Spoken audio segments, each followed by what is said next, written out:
Good day everyone. For today, we will discuss the equilibrium of rigid bodies and we will focus on the second condition of equilibrium. The illustration here shows an object that is in the static equilibrium. For this object to be in static equilibrium, it must satisfy two conditions. The first condition is that the total forces acting on the object must be equal to zero. And the second condition is that the total torque acting on the object is also equal to zero. So this object, which is in the static equilibrium state, has no tendency to move and has no tendency to rotate.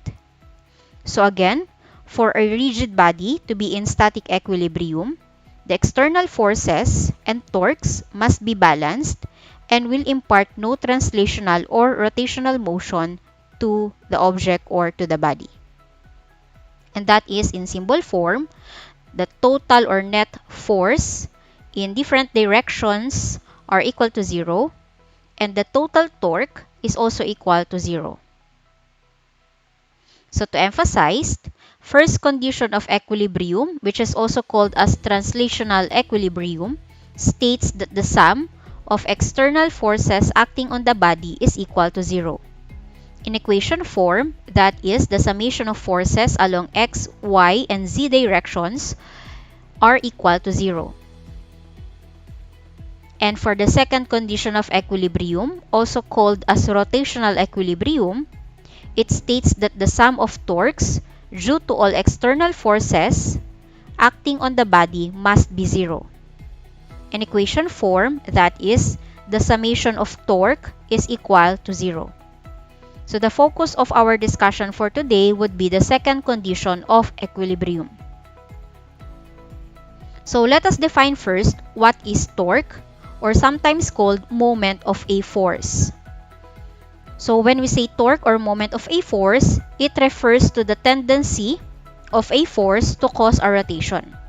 So as you can see in the illustration, we have the object that rotates in two different directions, clockwise and counterclockwise, because the object experienced an applied force. So there is a torque in this illustration.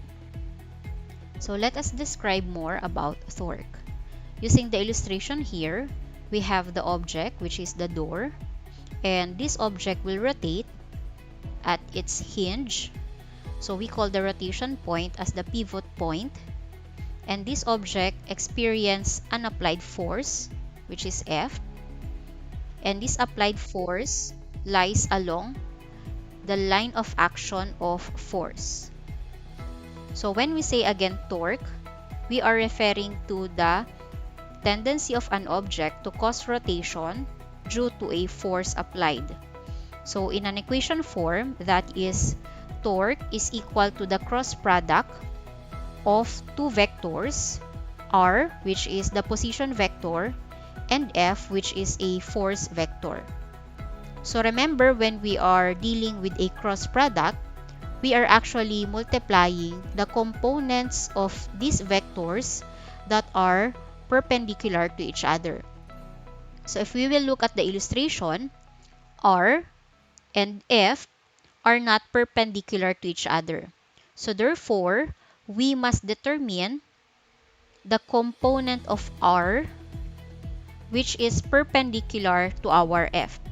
So for that case, this is the component of r that is perpendicular to f, and we call this as the lever arm.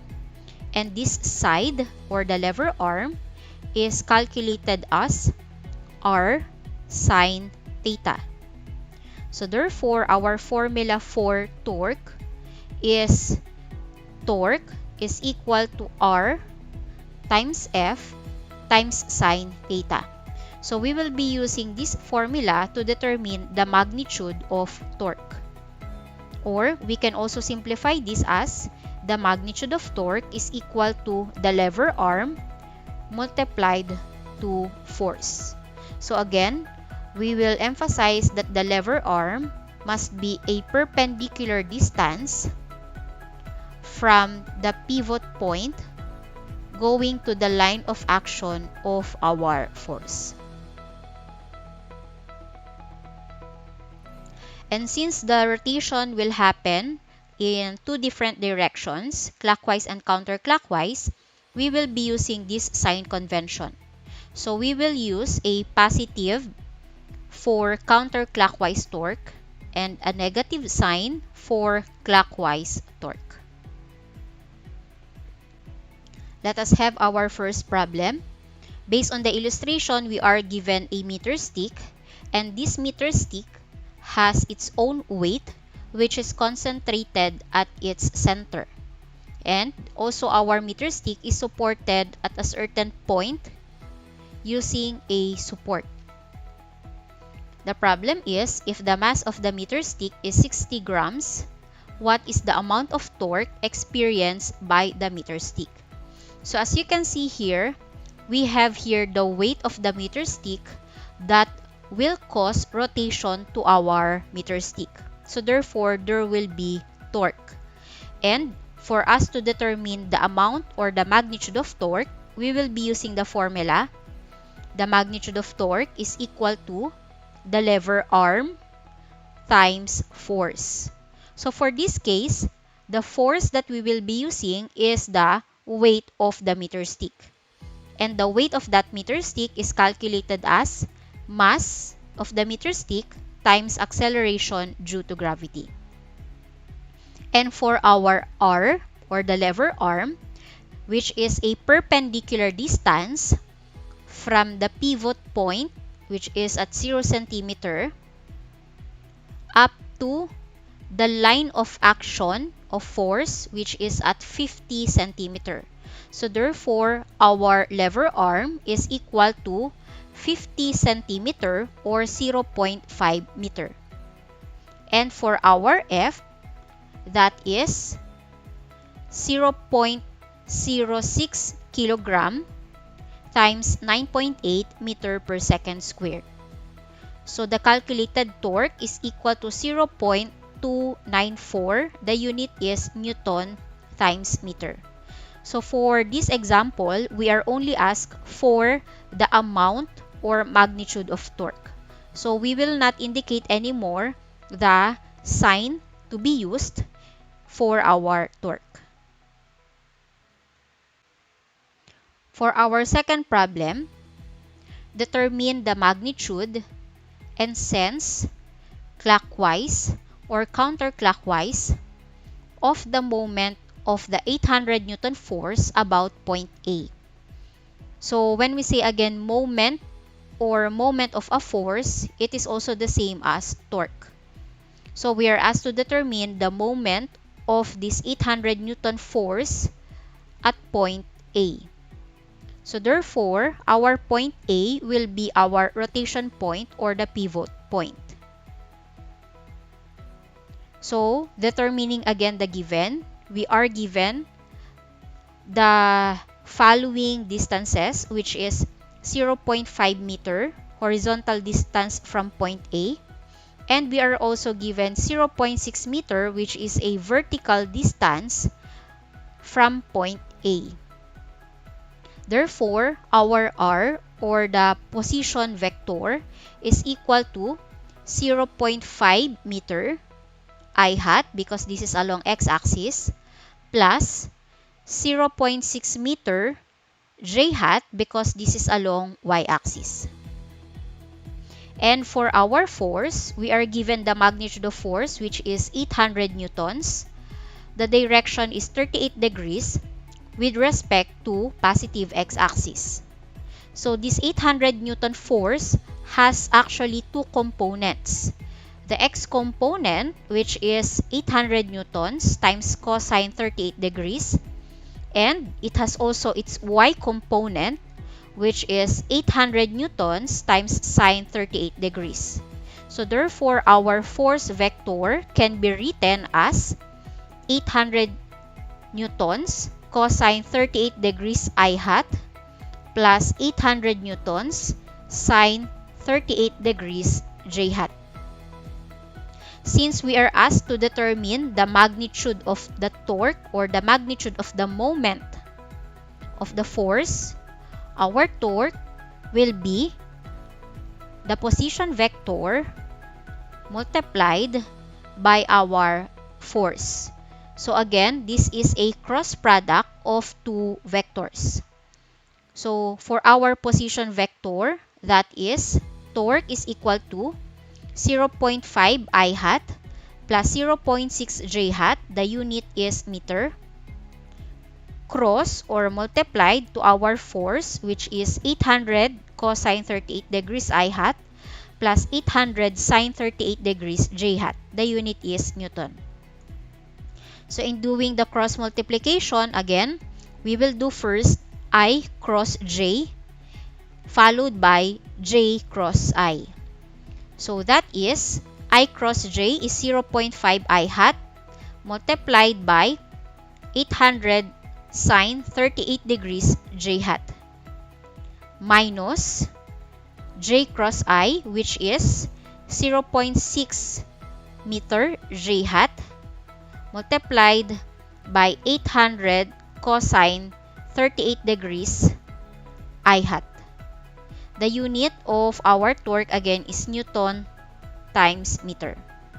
So simplifying this, we will have 246.26 minus 378.25. The direction is K hat. And the unit is still Newton dot meter. To further simplify, torque is equal to negative 131.99 K hat Newton dot meter.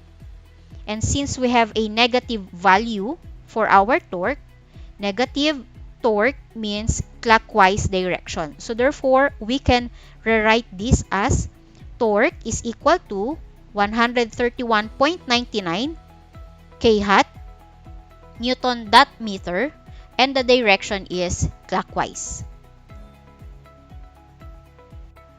For the next problem, we are given if the mass of the meter stick is 60 grams and the pivot is at 30 centimeter mark, how much mass must we place at the 0 centimeter mark to balance the system? Since we are given the information that the system must be balanced, we can assume that the torque counterclockwise and the torque clockwise must be equal to 0, or this item must follow the second condition of equilibrium, which is the summation of the torque acting on our system must be equal to 0. Therefore, we can say that if we add the torque counterclockwise and the torque clockwise, which is negative because it's clockwise direction, when we add these two, it must be equal to 0. So transposing the torque clockwise to the right side of our equation, we will have torque counterclockwise must be equal to torque clockwise. And if we will look at our illustration, the weight of the unknown mass will cause the counterclockwise torque, and the weight of our meter stick will cause the clockwise torque. Therefore, torque counterclockwise is equal to the lever arm times F1. So F1 is the weight of our unknown mass. And torque clockwise is equal to the lever arm R2 multiplied by F2. And F2 is the weight of the meter stick. Expanding this equation, R1 times our F1 is mass 1 multiplied by acceleration due to gravity, since F1 is also the weight of the unknown mass, equals to R2 times F2 here will be the mass 2 multiplied by acceleration due to gravity. And M2 here is the mass of the meter stick. Since we are looking for the mass of the unknown object, therefore, we can divide both sides by R1 times G. And cancelling the common quantities, or the common factors, we will arrive with our working equation as mass 1, which is the mass of our unknown mass, is equal to R2 multiplied by M2 divided by R1. So let us determine what is R2. So R2 is the lever arm of our mass 2, and mass 2 is the mass of the meter stick. So therefore, our R2 or the lever arm 2 is equal to 20 centimeter. That is the distance from the pivot point, which is 30 centimeter, up to the line of action of force, which is 50 centimeter. So that is for R2, and for R1, which is 30 centimeter, because that is the distance from the pivot point, which is at 30 centimeter, up to the line of action of force. At this case, this is 0 centimeter. So R1 is 30 centimeter. So substituting the given and using the SI units, R2 is equal to 0.2 meter. Mass 2 is 0.06 kilogram divided by R1, which is 0.3 meter. So our final answer is 0.04 kilogram, which is also the same as 40 grams. So meaning there must be a 40 grams mass hanging at this 0 centimeter so that the meter stick will be balanced. For our next example problem, we are given if a mass of 40 grams is placed at the 80 centimeter mark while its pivot is at 30 centimeter mark, how much mass must we place at the 0 centimeter mark to balance the system? Mass of the meter stick is 60 grams. So if we will analyze our problem, the system must be balanced. Therefore, we must say that the torque counterclockwise is equal to the torque clockwise. And therefore, we will follow the second condition of equilibrium, which is the summation of torque is equal to 0. So again, expanding our second condition of equilibrium, that is torque counterclockwise plus negative torque clockwise is equal to 0. Transposing torque clockwise to the right side of our equation will give us torque counterclockwise is equal to torque clockwise. If we will look at our illustration, we have here three forces that might cause rotation to our meter stick, and those forces are weight 1, which will cause a counterclockwise rotation, the weight of the meter stick, and weight 3 will cause the clockwise rotation. So therefore, torque counterclockwise is torque 1, and our torque clockwise will be coming from the torque 2, which is the rotation because of the weight of the meter stick plus torque 3. And expanding our formula, torque is equal to lever arm times F, or torque 1 is equal to R1 times F1 equals torque 2 plus torque 3, which is equal to R2 times F2 plus R3 times F3. And our force here again are the weight of our hanging masses. So therefore, we can rewrite our formula as R1 times M1 times G. Mass times G is the weight formula, equals R2 times M2 times G plus R3 times M3 times G. So again, our force here will be the weight of the hanging mass. That is why F was replaced with mass times acceleration due to gravity. Since we are looking for the unknown mass, which is located at the 0 centimeter, or our mass 1, we can divide both sides by R1 times G. And cancelling the common factors, we will arrive with our working equation for mass 1. So, mass 1 is equal to lever arm 2 times mass 2 plus lever arm 3 times mass 3 divided by lever arm 1. So again, when we say mass 1, it refers to the mass of our weight 1. When we say mass 2, it refers to the mass of the meter stick. And when we say mass 3, it refers to the mass of our weight 3. Let's now identify the lever arm. For R1, or the lever arm of our weight 1, that is the distance from the pivot point, which is 30 centimeter, up to the line of action of force, which is 0 centimeter. So R1 is 30 centimeter. For our R2, or lever arm 2, that is the distance from the pivot point, which is at 30 centimeter, up to the line of action of weight 2, which is 50 centimeter.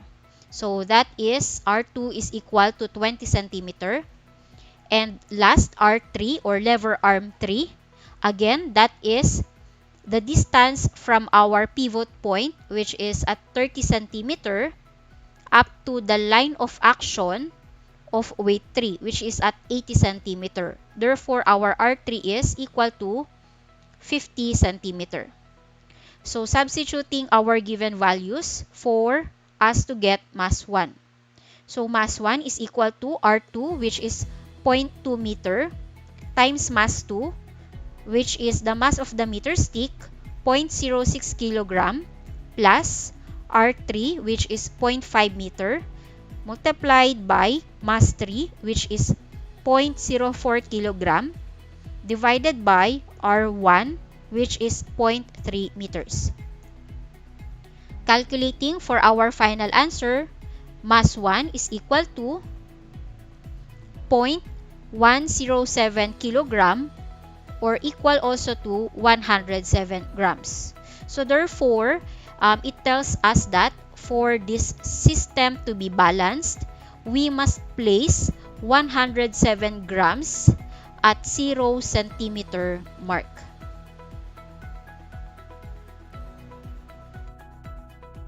You may now proceed in answering the assigned problem to your class.